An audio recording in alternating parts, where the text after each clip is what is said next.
Hey guys, let's make paneer curry. So first వచ్చేసి onions, tomatoes and spices బాగా fry చేసుకోవాలి, cashews కూడా.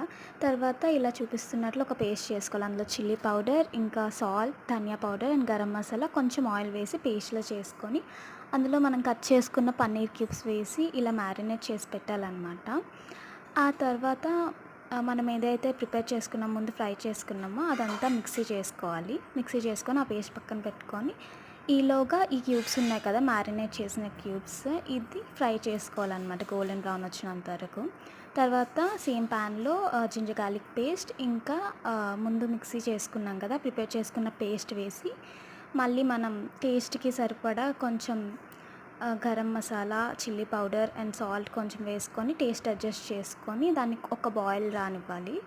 వచ్చినాక అప్పుడు మనం ముందు ఏదైతే ఫ్రై చేసుకున్నామో ఆ పన్నీర్ పీసెస్, ఇంకా కొంచెం కసూరి మేతి వేసేసి అలా కొంచెంసేపు ఆయిల్ పైకి తేలినంత వరకు కుక్ చేసుకుంటే మన యమ్మీ యమ్మీ పన్నీర్ కర్రీ రెడీ అయిపోతుంది. సో చాలా బాగా వచ్చింది. రెస్టారెంట్ స్టైల్లో వచ్చిందనమాట. సేమ్ ఫంక్షన్స్లో, రెస్టారెంట్స్లో ఎలా చేస్తారో అలా వచ్చింది. దీన్ని చపాతీతో జీరా రైస్తో తింటే చాలా అంటే చాలా బాగుంటుంది అనమాట. See in the next vlog. Bye.